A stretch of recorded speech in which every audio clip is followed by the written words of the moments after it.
Bakit hindi ako mayaman? Marami ang nagtatanong ng ganitong bagay tungkol sa kanilang sarili. Kadalasan, ang mga nagtatanong ito ay yung mga masisipag, may mataas na pinag-aralan at kumikita ng malaki, mga individual man o mag-asawa. Sa panahon ngayon, tila dumarami ang mga professional na tulad nila na nahaharap sa malungkot na pagre-retiro. Minsan ay huli na nila itong natutuklasan. Kaya maitatanong mo, bakit kaya maraming tao sa ganitong kalagayan ang hindi yumayaman? Ngayong taong 2025, 15 Pilipino ang mga US dollar billionaires. Pero doon muna tayo mag-focus sa mga naging milyonaryo. Noong taong 2021, ang Pilipinas ay mayroong 18,270 na mga milyonaryo. Ito ay ayon sa ginawang research ng Statista.com. Tinatayang dadami ang mga ito sa mahigit 33,000 pagdating ng taong 2026. Kung isa ka na sa mga milyonaryong ito, congratulations! Sana ay magtuloy-tuloy pa ang success mo. Kung ikaw naman ay napasana all, ituloy mo lang ang pagiging pursigido para mas mapabilis ang pagyaman mo. Ano nga ba ang mga common factors na meron sa mga nagiging milyonaryo? Pag-usapan natin ang mga ito.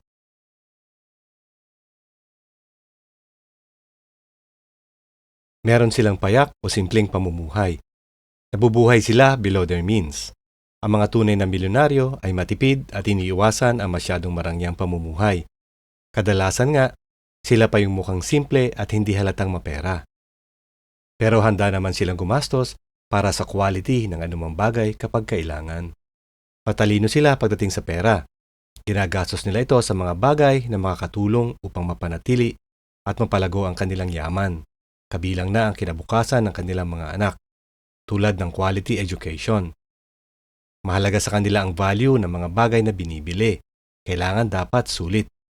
Marami nga sa mga ito ay walang alahas na sinusuot sa katawan, maliban sa wedding ring o kaya ay relo. Yung relo na ang silbi ay magbigay ng oras, hindi yung pang-flex kasi halos kapresyo na siya ng isang kotse. Naglalaan sila ng pera para kumuha ng mga professional services ng mga financial advisors, accountants, tax specialists, at mga abogado. Ang mga expert guidance ng mga ito ay kailangan para masigurado na ang lahat na nasa plano ay legal at compliant at para na rin ma-maximize ang financial outcomes. Wise sila gumamit ng oras at yaman. Ang mga milyonaryo ay nagbabudget at maingat na nagpaplano ng kanilang mga investments. Marami sa kanila ang maaga nagsimula mag-invest at kumita, kadalasan habang sila ay mas bata pa. Bakit nga ba mas maaga sila matutong mag-invest? Ito ay dahil maaga na ituro sa kanila ang importansya o kahalagahan ng financial education. Meron ibang maaga natuto sa mga magulang. Ang karamihan naman ay maagang nagising at naunawaan ang hirap ng buhay. Para sa mga milyonaryo, ang pag-iinvest ay hindi isang beses lang na gawain, kundi isang regular na bahagi ng kanilang pamumuhay. Hindi sila padalos-dalos sa pamumuhunan ng pera. Pinag-aaralan muna nila ito ng mabuti. At madalas ay nakatuon sila sa pangmatagalang benepisyo ng long-term investments. Alam nila na ang tunay na yaman ay yung unti-unting naiipon sa paglipas ng panahon. Kaya't hindi sila naghahanap ng mabilisang kita o get-rich-quick schemes. Hindi rin sila fans ng one-time, big-time approach. Dahil dito, naiiwasan pa nila ang mga scams. Sa halip, nagtsatsaga sila mag-ipon para mag-invest sa mga bagay na proven na at may mataas na potensyal na kumita ng malaki tulad ng share market stocks, real estate o negosyo. Ang disiplina at consistency sa pagbabudget at pag-iinvest ang ilan sa pinakamahalagang dahilan kung bakit nila naaabot ang kanilang financial success. Hindi sila show-off o pa-impress. Ang mga self-made na milyonaryo ay hindi masyado nag-aaksaya ng oras sa pag-iisip tungkol sa kanilang social status. Hindi mahalaga sa kanila yung magpa-impress sa iba at bumili ng mga bagay na nagsisilbing status symbol. Sa halip, nakatuon ang kanilang atensyon sa paggawa ng matatalinong desisyon sa pananalapi. Minamaximize nila ang paggamit sa mga bagay. Kung hindi naman sira at gumagana pa, ginagamit pa rin nila. Halimbawa nito ay ang pag-aalaga sa kanilang kasalukuyang sasakyan. Kahit luma na, pero maayos pa, ginagamit pa rin nila. Kung kailangan naman magpalit dahil marami ng problema ang lumang kotse, naghahanap sila ng reliable na second hand. Kaysa nga naman bumili ng brand new at latest model na susunugin lang ang pera mo. Hindi lamang sila bumibili ng mga used na sasakyan. Binabayaran pa nila ito ng buo gamit ang cash na inipon. Walang utang, walang car loan. Dahil para sa kanila, ang pag-iwas sa useless na utang at ang pagiging praktikal ay mas mahalaga kaysa sa pagpapa-impress sa ibang tao. Hindi sila umaasa sa mga magulang. Ang mga self-made millionaire ay hindi binigyan ng unlimited na tulong pinansyal, kung saan palagi nagbibigay ng pera ang mga magulang tuwing nangangailangan ng anak. Sa halip na umasa sa suporta, natutunan nilang i-manage ang sarili nilang pera at magtagumpay sa pamamagitan ng sariling sikap. Sa katunayan, kapag mas madalas bigyan ng pera bilang tulong ang mga anak na nasa hustong gulang na, mas kaunti ang naiipon nila. Sila yung mga waldas at wagas kung umasa sa magulang. Nakasahod lagi kapag may problema sa pera. Pero yung kaunti o halos walang tulong na natatanggap, sila pa ang mas nakakaipon.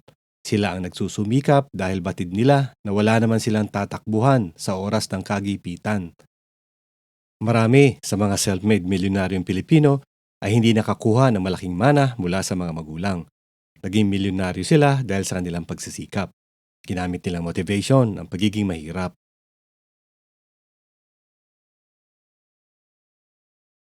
Disiplinado sa pera ang mga anak. Dahil nga naging independent sila bago naging milyonaryo, ngayon bilang mga magulang, ipinapaunawa nila sa kanilang mga anak ang halaga ng pagtayo sa sarili mga paa kapag nasa hustong edad ka na. Ito ay isang importanteng lesson sa buhay na dapat maintindihan ng lahat. Ang patuloy na pagbibigay ng pera sa mga anak na nasa hustong gulang ay maaaring makasagabal sa kanilang tagumpay.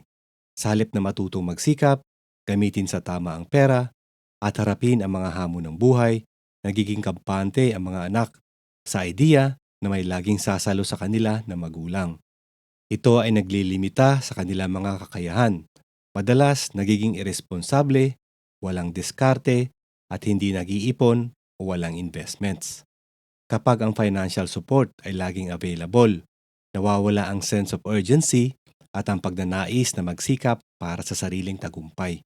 Kaya sa maraming kaso, ang labis na tulong pinansyal ay hindi tunay na pagtulong.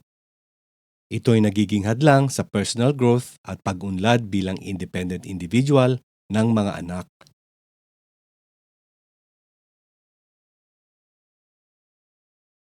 Siya nga pala, kung hindi ka pa nakasubscribe, hit mo na yung subscribe button. Like mo na rin ang video na ito. Naghahanap sila ng opportunities.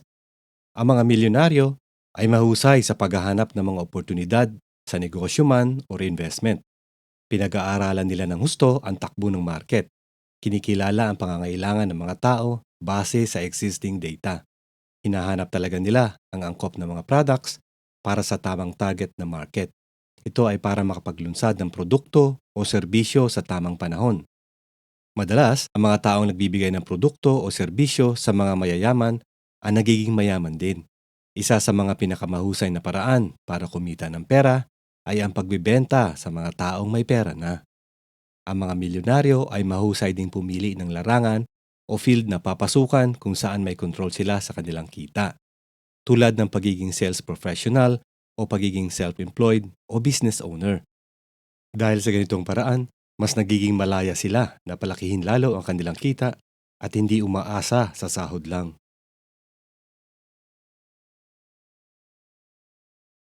Pinipili nila ang mga propesyon na malaki ang kita.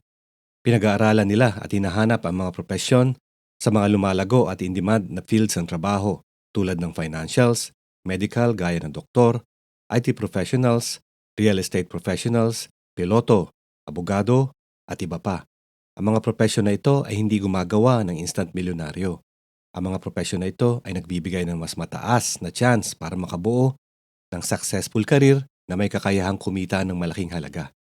Mas mataas ang sweldo, mas malaki ang pwedeng maipon para sa mga investments. May mga kababayan na rin tayo na mas nakaipon ng malaki dahil nagawang magtrabaho sa ibang bansa. Halimbawa na lang ang mga IT professionals at health professionals. Gayunpaman, wala namang magic na listahan ng mga specific fields ng professions kung saan talaga nagmumula ang mga taong yumayaman. Maaari rin magtagumpay ang isang tao sa kahit anong uri ng negosyo. Kaya huwag ka masyadong mag-alala kung sa palagay mo ay hindi high-paying job ang career mo. Sa katunayan, marami sa mga self-made milyonaryo at bilyonaryo ay nagsimula sa mas mababa o maliit na negosyo. Nakadepende na rin talaga sa mga individual kung paano niya gagamitin at palalaguin ang pera na meron siya. Sana ay may napulot kang kaalaman sa video na ito at magamit mo rin sa iyong pag-asenso.